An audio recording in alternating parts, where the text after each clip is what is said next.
And the surgeon came in and sat on the edge of my bed in the professorial slouch. Let's talk. And he said, look, you're in trouble. You're in big trouble. We're not going to do any more surgery. We can't give you radiation. We'll start a chemotherapy in about a week, but you need to invite your family in because you're in a lot of trouble. Welcome to the Conscious Radio Network, where curiosity meets conversation. Get enlightened and have fun.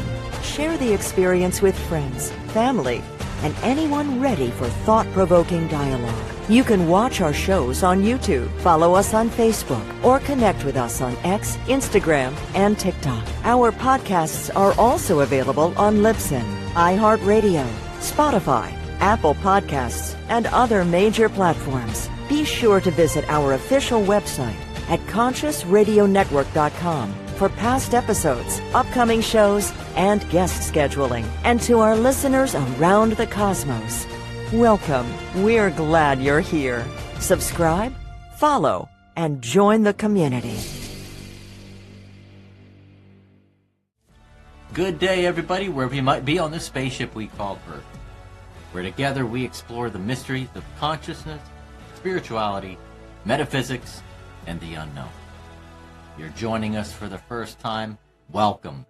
Please support our independent media by liking, sharing, commenting, and subscribing to our YouTube channel.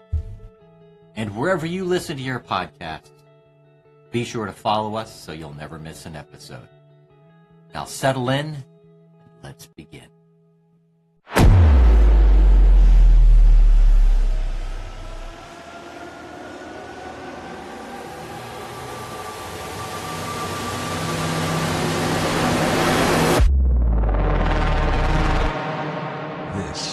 Conscious Radio Network. Today we are going to really get down to the grit of things. Can your thoughts impact cancer cells? Today's conversation explores the question that challenges both science and belief. Can our thoughts influence the body's ability to heal?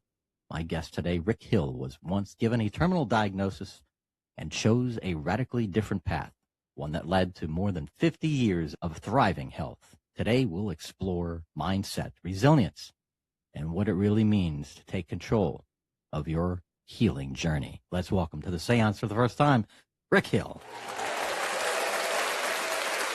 Welcome, brother. Hey, Doc. Good to see you. Glad to be here. Looking forward to this. I don't know if you can post it on all the sites that I saw you list because, this is a verboten subject, with a lot of people, but it's all true. What I'm going to tell you is 100% what happened, but not equally appreciated. Let's put it that way. And, there's a lot of inherently, we all know that our thoughts can influence our health. We know it. Otherwise, the healthcare system wouldn't give us placebos. So let's take us back to the age of what, 24? 24, yeah. Take us back to the age of 24 and how this all started. The year was 1974. I was the principal of a Christian day school in New Ulm, Minnesota. And suddenly it would have hurt to do much horseback riding. I won't tell you where the tumor was, but you can figure it out. And I went to 3 or 4 doctors, and finally the last one said, hey, we need to get you over to Mayo's. That's how they call it in Minnesota, Mayo's. And I said, okay, I've heard of it, but I never thought I'd go there, especially not at my age. And so I was there a few days when the lead surgeon said, we need to do some exploratory surgery. Remember, back then they didn't have scans. You couldn't get a CT or a PET scan or whatever. Yeah. They just started cutting right about here in my chest and kept going south until they went off on the paper. And crying out loud, that surgery, the cutting lasted over 9 hours. Whoa. I think I was under anesthesia about 11. And they just sewed me back up after all of that and came into the room when I was conscious. I was already on morphine. down to 120 pounds. So this was not a hangnail that I went in for. And the surgeon came in and sat on the edge of my bed in the professorial slouch. Let's talk. And he said, look, you're in trouble. You're in big trouble. We're not going to do any more surgery. We can't give you radiation. We'll start a chemotherapy in about a week, but you need to invite your family in because you're in a lot of trouble. Yeah. And I said, okay, don't hold back, doc. Just tell me what is the matter. Yeah. He said, we operated on your neck. We found cancer. And we operated on your feet. And we found cancer. Now, I don't know about the real estate on your body, doc, but on my body, that's pretty head to toe. Yeah. And I said, yeah, and where did you find cancer? He said, in your lymphatic system. It's like a super highway, and yours is called high grade. I said, what's high grade? He said, the germ cell cancer you have is stage 3 is the highest it goes. But if you have high grade stage 3, it's going to move throughout your body in a short amount of time. In fact, we think in less than 60 days, it'll be in every major organ group you have. So time to chat with the fam. Yeah. So I did. I invited them all in. The ones that gave a rip grew up in Detroit. Most of them didn't. They showed up. And wow, I didn't expect this. I'd only been married a year. My wife was expecting our first baby. If life had an eraser, I would have used it. Yeah. I don't even know if I want to go through all this at my age. So let me tell you when the worm turned. Let me tell you that inciting incident that happened in my life that changed the entire trajectory of my life. I got a letter in the mail the Friday before I was starting chemo on Monday. It was that God has a sense of humor. Let's drag this out as long as we can and get Rick on pins and needles. And then we'll send him a little bit of help. Let's make sure he gets the full effect of what we're doing here. So I opened this letter on a Friday. The guy, I knew him. He was a Baptist pastor from Minnesota. And he used to come speak at our seminary that I went to. And he was a John Bircher. Do you know what that is? That sounds familiar. Yeah. MAGA with steroids. All right. These people make MAGA look like liberals. Okay. And he used to come to chapel and he'd talk about Jesus for 15 minutes and let's get out of the UN for the next 40. He's just a rabble rouser. And me and the other illumined ones would sit in the back of the room and go, oh, man, who is this guy think he is? Get out of it. Yeah. And so when I saw who the letter was from, I thought, oh, man. Yeah. I opened it and it said this. I'm quoting, Rick, if you want to live, you are going to have to leave the Mayo Clinic.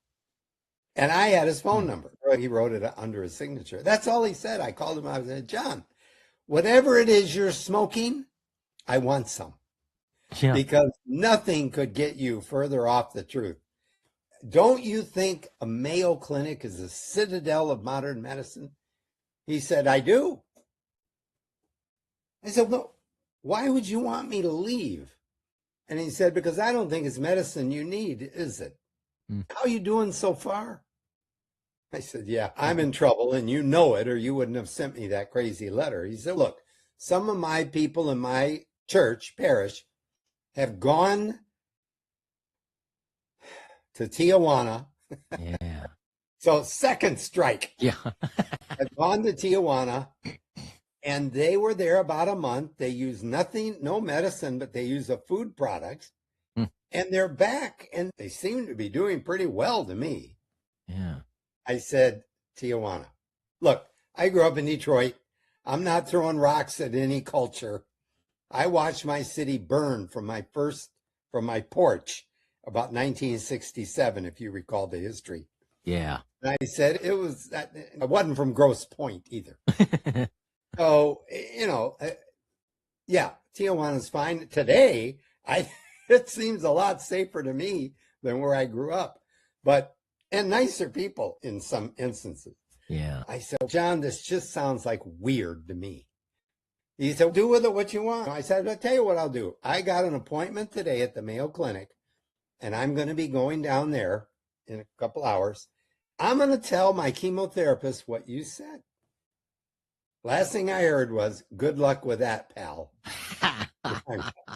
So I'll make the story end right here with this part of it. But I got down there, told the chemotherapist what my buddy had said. And I thought I was going to learn new swear words. Even though I'd grown up in Detroit, I figured this guy was going to let me have it. Tijuana, are you on? Instead, he leans back in his chair and steeples his fingers, as all intellectuals will do. And he said to me, Rick, it is warm in Tijuana this time of year. I jaw on the desk. I said, message delivered. Thank you for your honesty. And I got up, put my hand on the doorknob and said, probably will never see you again. And he smiled at me. I left, got in the car, said to my wife, wait till you hear this story. And she said, that's what he said? You mean he wants you to go to Tijuana? I said, no, I didn't read that into it. Look, he's not going to talk himself out of a $300K a year job. No. But he signaled me, saying, it is warm down there. Wink, wink. Yeah. So I got home that night. The fam was gathered around the manse table. We were having our dinner. And I said, got a comment to make here tonight. Holy cow. My family has no such restraint. I did learn new swear words that night. My older brother said, we always knew you were stupid. We just didn't know it was this bad. And I went around the table. My father said, ditto. And we got to my father-in-law, not even a family blood member. Yeah. He stands up, big Caterpillar tractor guy, right? Seed corn hat, straw coming out of his. He says, I like it. And I'll go with him. And I'll help pay for it. And my family looked at their shoes. They were thinking, good luck with that, pal. 2 days later, I was in Tijuana, Mexico. Wow. And this Detroit greaser, I got the Fonz hairdo going, the whole thing. I said, this Detroit greaser went down the rabbit hole. If there were a health food store in Detroit, I didn't know where it was. And if I did know where it was, I wouldn't have gone. Yeah. Yeah. My mother was born on Sand Mountain, Alabama. Beans and cornbread and fried pork and lard. And that was how we grew up. And I saw nothing wrong with it. I get down there and they go, those days are in the rear view. What do you think, Rick? Are you going to help us out? Yeah. Because the doctor said this is participatory medicine. If you don't help us, we'll fail and you'll lose your life. Wow. Mayo Clinic never said that. When I was done with that surgery, they gave me white bread, Jell-O, and 7-Up. We'll finish them off one way or the other. That's probably when white bread was actually really healthy. Nowadays, ain't got nothing in it. Oh, now it won't even rot. You've heard I know, yeah. Piece of bread fell behind the refrigerator. 20 years later, we pulled the refrigerator out when we moved. There's that piece of bread. No mold. No. Yeah. Oh, yeah. Yeah. So that began the trek. And 21 days later, and then I'm sure you've got questions for me. 21 days later, I walked out of that clinic called the Oasis of Hope. Now it's the Oasis of Hope Hospital. 5 stories, bunch of people, MDs, 24-hour nursing. Not when I got there. It was a little bit of a Quonset hut. Yeah. Yep, you heard about it before. Yep. And Edgar Casey did the what was it? The apricot seeds a day, or was it 2? Forget what it was. There you go. There you go. Yeah. The best time to treat cancer is before you get it. I'm with you and Edgar Casey. But I did dramatically change my life. And that's where the rubber meets the road. Yeah. I didn't have any more fried this and that in an iron skillet and lard. And I didn't eat drink 2 Cokes a day. And I quit with the coming home and loading up on the stuff we shouldn't be eating. And I played the game. I learned how to fast, limited, a few days. Yeah. I learned colonics. There's a day at the beach, huh? Yeah. Yeah. And I can tell you that story. But what you probably got some questions running around in your mind. That moment too, it's everybody's giving you crap for what you're about to do before 2 days before you leave. That they're giving you all this stuff. But at the same time, you're thinking, I was like, what other option do I have? The hospital isn't really doing anything. They just cut me open. Nothing. They just gave me a diagnosis, but no treatment. So what else do I have to lose but to take this journey, take this sabbatical and just do it? Yeah, that's the advantage, is that I was without other options. So this one prepared, even in all of Tijuana, I think there were only 3 clinics down there that were chasing alternative, integrative, holistic, whatever term you want. Yeah. But it was an easier choice for me then. But not an easy choice in that no one knew about it. And I would say, hey, I'm going to leave the Mayo Clinic and have apricots shoved into my veins. And they would all go, we knew it, we knew it, we knew it. This kid's just an idiot. Yeah. And can you hear that noise in the background? Yes, I can. Okay. The most important thing was I was on what's called pro-enzymes. And this is a fascinating story from 1902. Ooh. There was a Dr. Beard, John Beard, who in 1902, I will show you. In fact, I'm going to give your viewers some books here today at no charge. But this one especially, World Without Cancer by G. Edward Griffin. Chapter 5, he talks about Dr. Beard. And Dr. Beard learned that little babies in gestation develop cancer cells, and their pancreas in the 2nd month starts pumping out what's called chymotrypsin, which is a pancreatic enzyme, and stops that rapid growth. Because the rapid growth is needed, because human babies need to grow quickly. And that's, you know that more than anybody. These people who lived on these seeds like 830 or 40 a day. And so they got well. So I began taking those then when I got home. And I look at it as putting a cop on the beat, because Dr. Soon talks about this and all the big podcasts, Tucker and all those people. Yeah. And that's a whole nother story that would take too long to explain it. Yeah. I will send them at no cost a copy of that book. It's a 300-page book with lots of information, but chapter 5 is the one I want them to read. And then I'll send them a PDF of my book, Too Young to Die, which, by the way, you can tell I wrote it. That's no 300 pages, man. And it's pictures and big print. Yeah. Okay, we're talking about Rick here. But I want them to have that so that they develop an informed decision. In fact, the place where I work now was originally started by Dr. Richardson, MD. And he's got 63 case histories in here. When he published that book, the federales came calling, threw him in jail, and revoked his medical license just for giving his patients what they gave me in Tijuana. Let's get rid of this guy. Yeah. And so it's been a rough history, but it hasn't been all uphill and green lights on Broadway and 3-bean salad. It's been difficult, but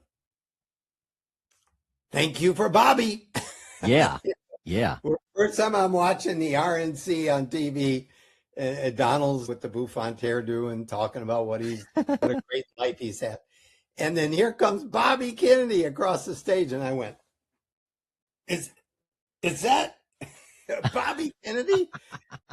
And I about passed out. I thought, there is a God in heaven. We got a Democrat in there.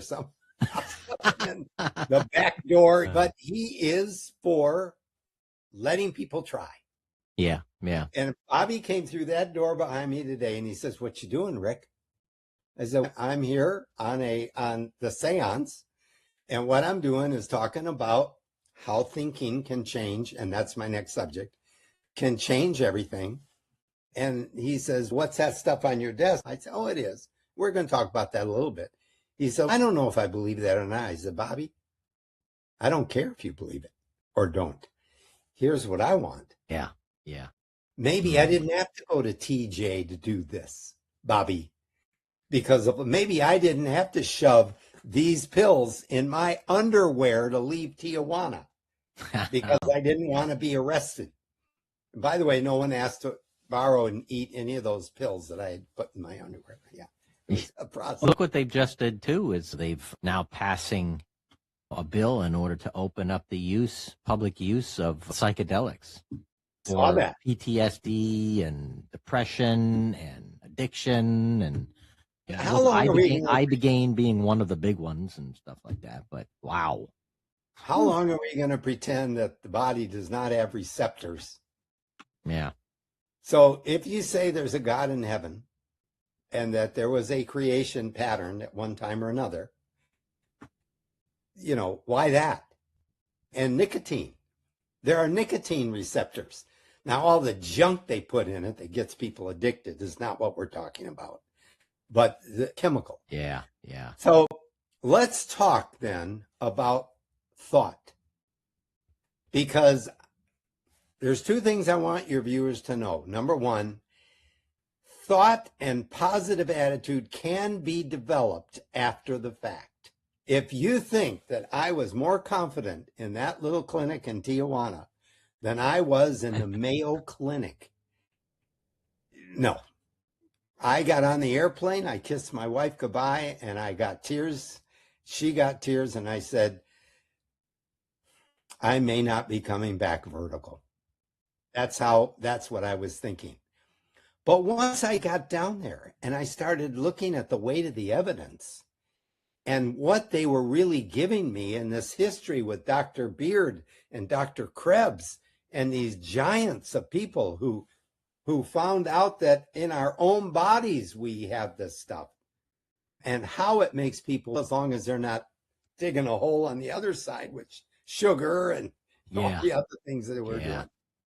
I asked Dr. Contreras, my doctor, is diet really important? And he said, not as much.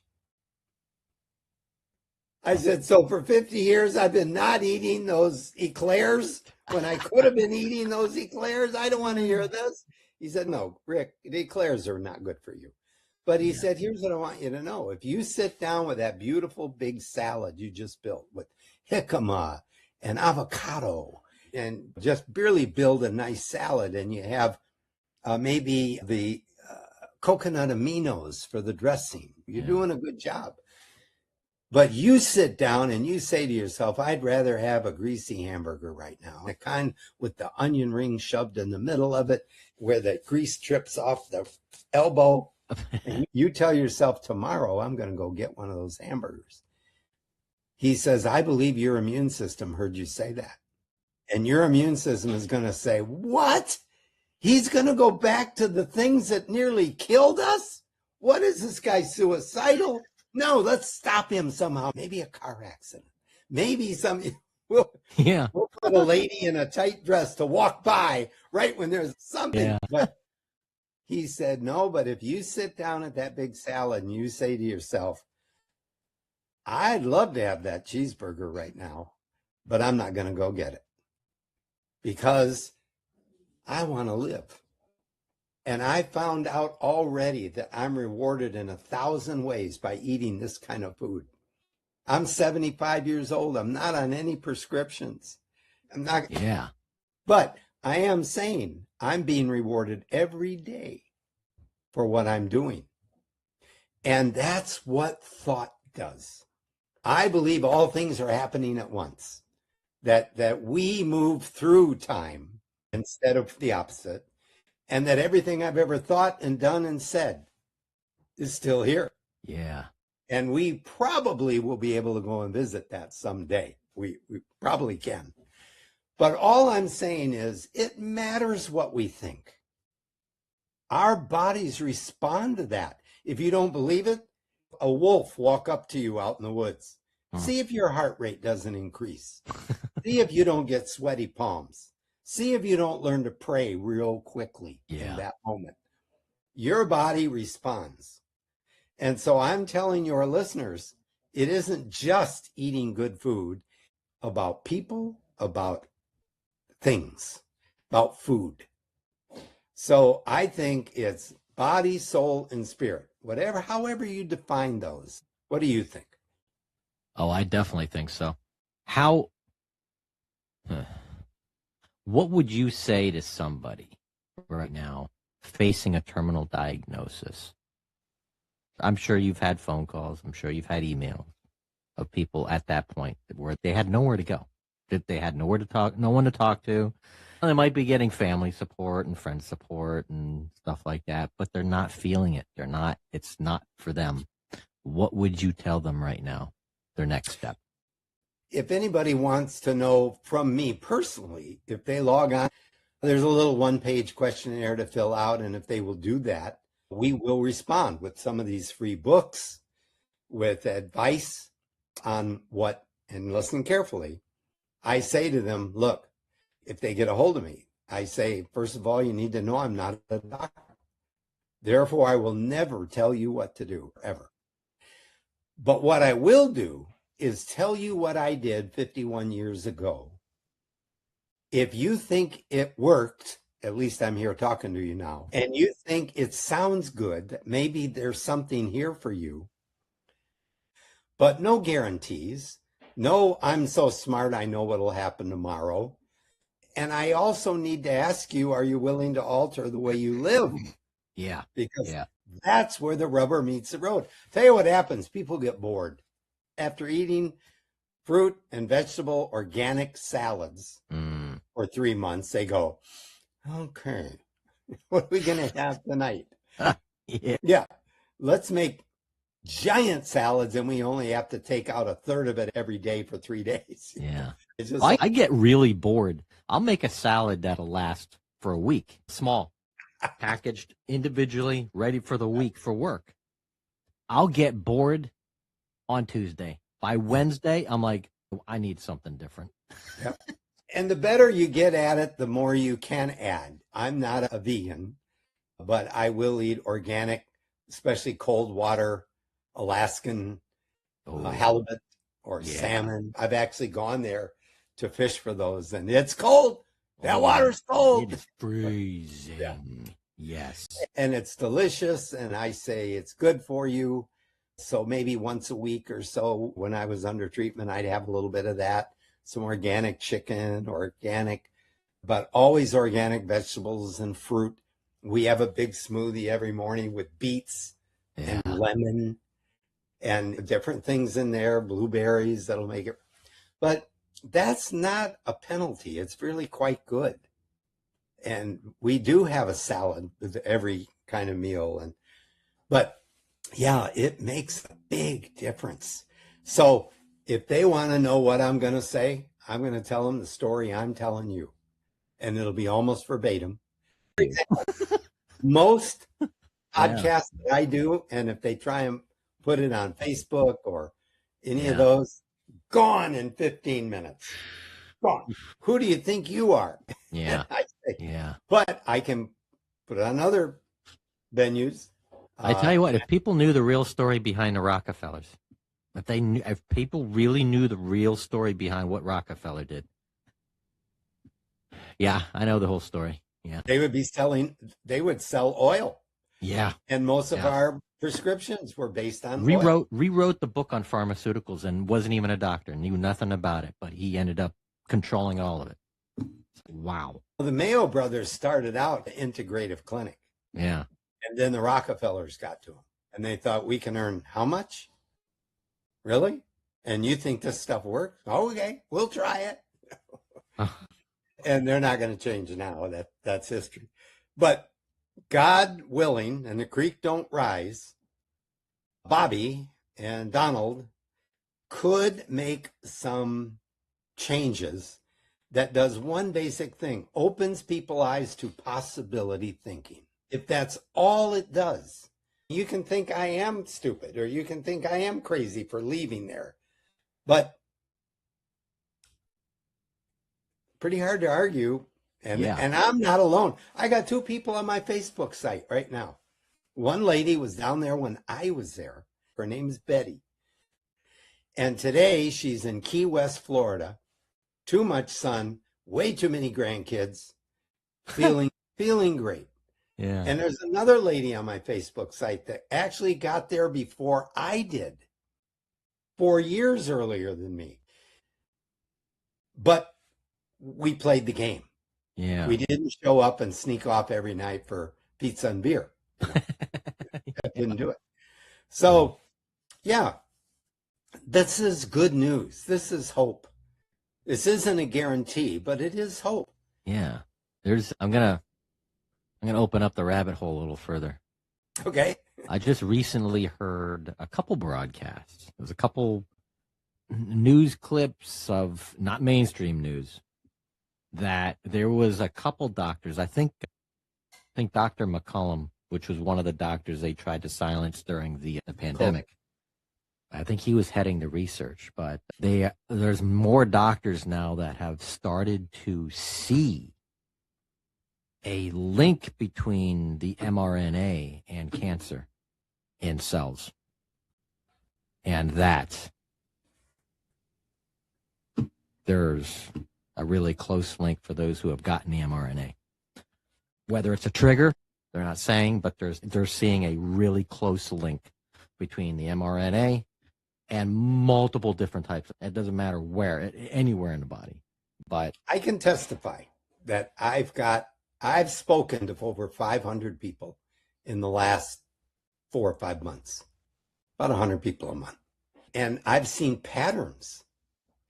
For example, before I ever got into a lot of this, I called Dr. Contreras on the phone and said, the place I'm working is demanding that I take the COVID shot. Yeah. And then take a bunch of follow-up shots. And he said, and if you don't, you'll be fired. I said, yeah. He said, then sell pencils on the corner.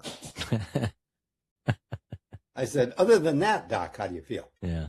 And he said, here's what I know, Rick. A lot of the people that did that have been in remission for 5, 10, 15 years, they're sick again. Oof.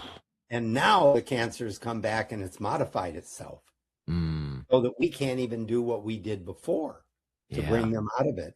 It's called turbo cancer. And now what I've noticed is for years when I was a kid, if a male would get prostate cancer, okay, the old man's disease, normally the docs would say, look, you'll be dead and gone before this cancer ever metastasized. Yeah. It's so slow growing that probably everyone that lives to be 85, 90, they all have it, but it doesn't kill anybody. They die of other causes. Yeah. Not now. Not now. In the last 5, 6 months, I'm telling you, I've talked to 40-year-olds and 30-year-olds that have metastasized cancer that started in the prostate. Wow. It's common. And young people getting younger and younger. So that's not either saying McCullough is right or wrong. It's what I'm hearing on a daily basis. This is real. Yeah. And the horse is out of the barn. I'd like to see those guys try and sell another vaccine. I got to believe that most people would go, oh, I've seen that act. Right. I've read that story. I don't know how anybody nowadays with what with the world went through can even have any trust or faith in those particular institutions that pushed it. It's just unbelievable. I know a couple people that just keep taking it as soon as there's a new one out. I'm like, oh, hold on. All right, go to whatever. Yeah, and on our side of the fence, you can't go on Facebook No. without seeing, do you have tinnitus? Do you have tinnitus? If you'll just buy our 6 bottles, you'll be over this in a hurry and go on our subscription program. And everybody, there's 20 different companies selling a cure for that. Yeah. Or do you have leg swelling? Do your ankles get puffy at night? If they do, here's this video you can watch. You can't fast forward it. You have to do it to the end. We're going to give you a special deal. What is that? What is that blue stuff that was really popular a few months back? Methylene blue. What? Looks like toilet bowl cleaner. Fish tank cleaner. Yeah. Fish tank cleaner. Now all of a sudden, I don't hear it anymore. They got off. called out. Yeah, Really? there's a bunch of people who got, can I tell you where that's made and what it's made out of? Yeah. And all of a sudden people went, yeah, I'm not taking more of that. And a couple things get found out after a while. But still in all, I say freedom of choice. Yeah. Buyer beware. If they want to spend the money and run those ads, but after the second thing you got hooked on, later on you can come back and go, I ain't doing that again. Yeah. Same thing with the GLP-1 stuff. That's a popular thing now. And now I'm hearing a counter on that. It's, well, hold on. There's some doctors out there going, whoa, hold on. There hasn't been enough time for human subjects, human study. Okay, yeah, give it to a rat, give it to an animal and stuff like that. But it hasn't been out long enough in order to, from what I'm hearing. And the length of time, too, there hasn't been that amount of length of time to actually see what it does. So they just push it right out. We got the finest government money can buy. And how in the world can we trust a drug? And I'm not against drugs, certain ones. But how can we trust a drug company that can't be sued? Yeah. That they're hold harmless. Yeah, We can do whatever we want. The immunity is ridiculous. That's just, no. Yeah, that should not be allowed. No, stand behind what you do and show us the tests with people, not bugs. Yeah, and that should be a red flag for everybody out there, that if a company is going to fight for immunity, that's the sign to say, okay, I don't want your product. That's a red flag. Yeah. And I had to laugh the other day. President Trump was up talking to somebody. Bobby was behind him. And Bobby says out loud, you took a couple million last year from Big Pharma? And Trump went, so I'm not saying one side is these are all evil and these are all good, but I am saying common sense tells you that it needs to have certain amount of aging tests, like you said, that go on. Just as much as polio, because that was like a 20-year study before they even had the vaccine for polio. Yeah. And I think, I don't know, I'm a generation older than you. And I can tell you, I took maybe 5 vaccines in my whole life. Wow. We didn't get them. We got a sugar cube after a while. And then we got the one that left the big scar on your arm. Got the scar. Yep. Yeah, very few. And so what people will argue with me about, they'll say, how do you think eating some food is going to keep you? I said, you ever heard of scurvy? Scurvy was as terrible as terminal cancer. Yeah. These people that got it would do this and then die, pain, and then the Queen sent limes on the ships and said, look, you guys like to drink this rum, don't you? They went, yeah, we'll send some rum along, but as long as you squirt a lime in there, we're good to go. And as they started using limes, the scurvy disappeared. Yeah. Gone. Vitamin C, citric acid. Yep. There it is. So isn't that kind of the same argument? They'll say, yeah, but limes don't have cyanide in them. Did you know, and this does, yeah, if that B17 gets to a healthy cell, a necessary human ingredient. So it was thought out. And if you want to see a pattern, this tastes like and smells like apple seeds. Mm, You don't have to do the apricot. They're just bigger. And you yeah, because apple seeds have them. Yeah. And there's over 100 different foods that used to be eaten a lot that we don't eat anymore because, again, our government said, oh, no, that's got cyanide. Like, yeah. I remember growing up and family members were always saying, don't eat the seeds, don't eat the seeds. I'm like, okay, where did they learn that from? I'm like, exactly. Yeah, Now, when I talk to people in other countries, like from China or Japan or Southeast Asia, so that's all they eat. That's all they eat. Anything that's bitter, especially bitter. That's right. That's exactly right. And I'm not going to pretend that these aren't bitter. They're bitter. I don't spit them in the sink if I eat them or anything like that. Yeah. We also have a liquid form today that is a new product. But yeah, bitter. Bitter is okay. And I've gotten used to it. And yeah, we put lemon from a whole lemon in our morning smoothie. Wow. And a whole beet or half a beet. It depends how big it is. Yeah. But yeah, beet. I made a mistake of taking a shot of beet juice early in the morning, and then later on during the day, still, it wasn't even noontime yet. I head to the bathroom, like, oh man, I gotta go to the bathroom. That'll scare the crap out of you because you think you've just passed something. Like, I've been bleeding. Yeah. In fact, in emergency rooms, they have a word for it. They do. People come in and say, Doc, I'm passing urine, and it's bloody. And they go, okay, all right. Listen, let me go ask you a question. Did you have beets in your salad last night or eat some beetroot or anything? Yeah. Why? That's why your urine's colored. And if you do number 2, it's even colored. And they have that term because so many people present thinking they're bleeding to death. Yep. And they're not. It's really, really good for you. That's good. I remembered that because later on that day, I'm like, because I was gonna call the doctor or stop by the doctor's office on the way home from work, and I'm like, wait a second, that's why it was the beet juice that I had that morning. And if you drink enough carrot juice, you'll actually get an orange hue. Yep. On your skin, which is probably an indicator you drank too much. But, yeah. Yeah. Or you might see very well. Yeah. Orange man bad. That's what people would say. Are you a Republican? Because you look orange. You look orange. Right. Yeah. Evelyn, I think he's orange. Do you think he's orange? Get that going on.